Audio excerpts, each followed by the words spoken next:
Social injustice is a real thing, and so if something has to be done, I feel like if we have the means to do it, then we should do it. Vigilante justice is rearing its head again. Could the act of hacking be one of the only ways to protect online civil liberties? It's hackers and coders and geeks that are the new guardians of civil liberties. The mysterious group Anonymous has struck again with a warning. This is just the beginning. Anonymous recently staged protests in several cities, alleging, among other things, the church tears families apart. The city of Orlando is arresting people for feeding the homeless. Anonymous cyber hackers have taken up the cause, calling on people to boycott Orlando. The global activist hacker group Anonymous is taking credit for yet another infiltration, this morning all in the name of charity. This time their target is an intelligence think tank, potentially compromising thousands of high-profile clients from TV networks to the U.S. government. Receipts they posted show donations to the Red Cross and Save the Children Foundation, a modern-day Robin Hood. This morning, Steubenville, Ohio is under siege. How do you sleep at night? Angry protesters here in town and online are demanding justice for a 16-year-old teen who was allegedly sexually assaulted in August by two high school football stars. The fresh anger comes after this video was leaked by the internet activist group Anonymous. She's deader than a doornail. Another photo circulated by Anonymous purportedly shows two of the accused men carrying the alleged unconscious victim.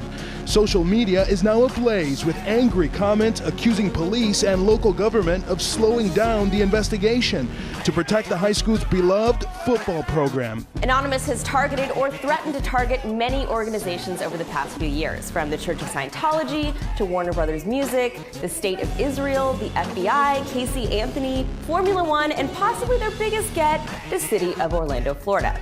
Now, clearly, Anonymous targets organizations that interfere with their values or people that most of us agree are kind of just jerks, like the Westboro folks. What does that say about society that we have to rely on this group to fill the void of a broken justice system? The hacker group Anonymous slipped a bug into Tor, then distributed their version in child porn sites in the darknet.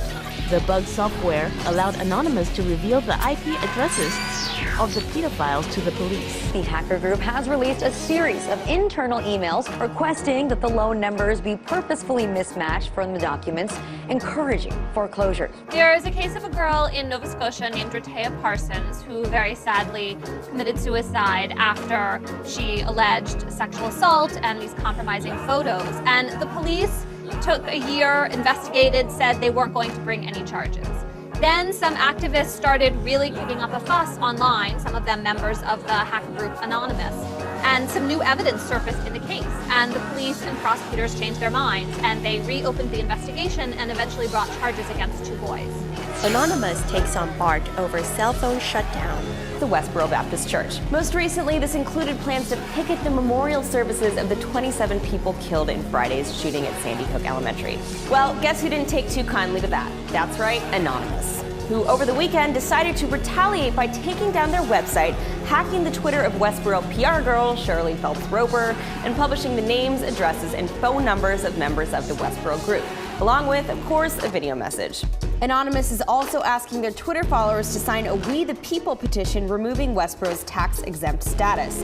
And another petition is pushing for Westboro to be recognized as a hate group. It has already met the signature requirements. What Anonymous often does in their actions is expose the hypocrisy and the corruption inherent to these systems and then shed light on the issues so that it kickstarts the justice system again. But what it does in a grander sense is show the fact that there's kind of systemic problems when it comes to the justice system. I think it's a good thing. They should continue to do what they're doing. All that's necessary for evil to prevail is for good men to do nothing.